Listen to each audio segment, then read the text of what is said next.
Nice one.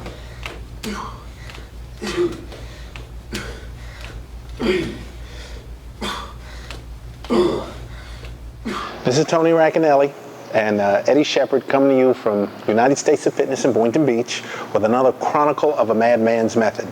Now today we're going to focus on back and chest. If you saw our leg workout, we did a lot of progressives, static holds with high intensity movement. We're still going to be high intensity, progressive, and static holds, but we're going to add some complexity to it with what I call grip work. So if you're ready, put your belt on and your working hack, and let's get ready to go. Okay, before we get started, I want to go over some technical aspects of the workout, because what we're going to do not only has a technical aspect to working the muscle, but it's kind of non-traditional. Also, when you're training the muscle, it's not what you do, it's how you do it first. When you have the hows, the whats will follow. So, what are we doing? Right here on the chest-plated row, with your back, you basically have three functions. Elevation, traditionally a shrug. Retraction, which is your rowing movements. Depression, which is your lat pull-downs. If you're here, you will always do one of those three movements when you're doing back. What happens to most people, they get caught up in lifting weight, and so they pull from here first. And then what happens is it becomes a glorified back exercise. So what it should look like is this. Squeeze, follow through. Squeeze, follow through. That's from the neutral position. From the prone position, we're focusing on the upper back. So what we want to do is squeeze, follow through high, because we want the upper mid area of the traps and the rear deltoid and rhomboids. Extension, squeeze, elbows high. Extension, squeeze, elbows high. From this position, wide neutral, we want to affect that lower lat. So what are we going to do? Grab here, pull, squeeze, arch. Now, we don't want to lean all the way back. That's too much bicep. Here, boom. Reach, keep the chest up, get into that pre-stretch position, squeeze, pull. Now the squeeze, you're basically pulling apart from the wrist, squeeze. Nice, smooth, steady. All right, those are our three grips. That's our technique. Retraction from neutral, prone, wide neutral. We're trying to hit what I call the sweet spot of the back. And that's that area in the thoracic area right in the center of the trapezius muscle. A lot of people have that upper tier in the first level and the second level, but that third level in the middle, that's where people miss because they're not retracting or they're not doing their depression. With this move, we don't want to be here. All right, triceps become a secondary muscle in this. So what do we want to do? We want to reach here, and as soon as we reach, we've got the muscle in the eccentric position, and then pull out and around. Just like that. So it's a push and around, chest up, right there. All right, the technique is the same from all three positions. Push out and around. So we had high neutral, prone, reverse neutral. Key is keep the elbow stationary. Point of emphasis is at the wrist, reach, and you pull from the traps. Nice and easy.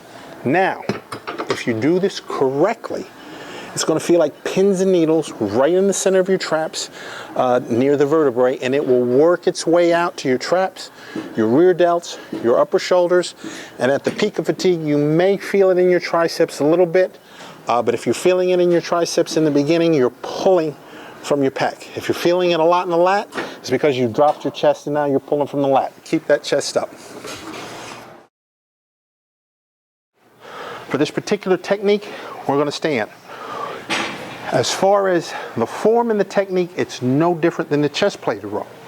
We're just going to do an addition to this because it is a unilateral movement. Once again, you have neutral and reach, chest up. All right, and row. Squeeze from the trap and the lat. And what you're doing here, you're pulling apart as you're pulling back to activate more of the lat's upper trap. All right, this is basically the meat builder. A compound movement, you can handle more weight. Now, the alternating arms. This is what you're doing. You're up, you push with one, and then you pull with the other. so that they're both activated at the same time, but they're doing opposite. One's in an eccentric position, one's concentric. Then you switch. Now, there are lots of numerical combinations. The one we picked was for today.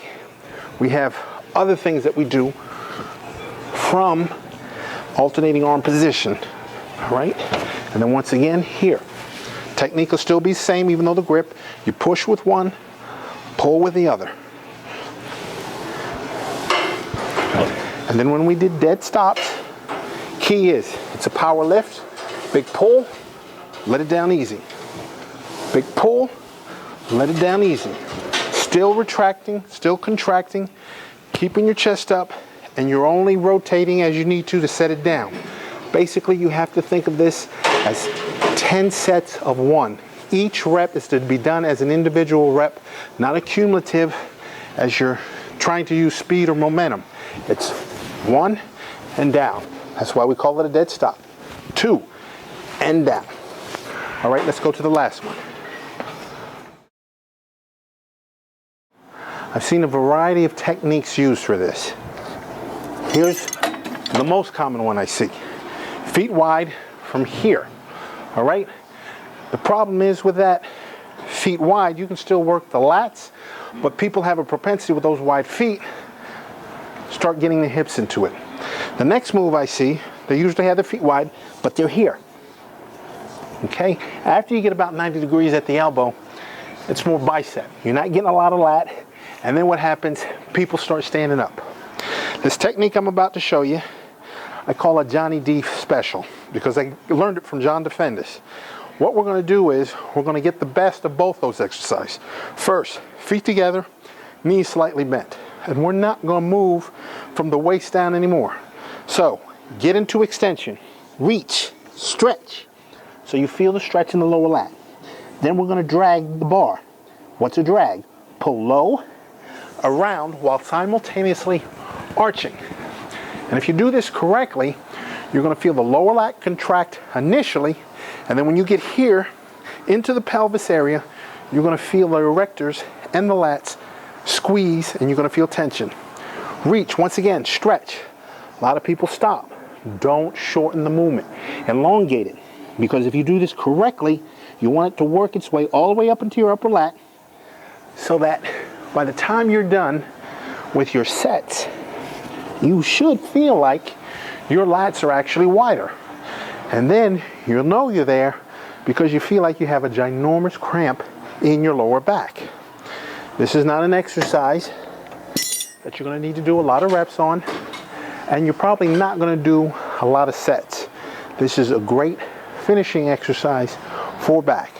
I don't recommend doing it at the beginning of your back routine unless you have a tremendously strong back, because what happens is the muscle spasms you get are so great if done properly, it makes it tough for you to finish your workout. So now why don't we go to chest?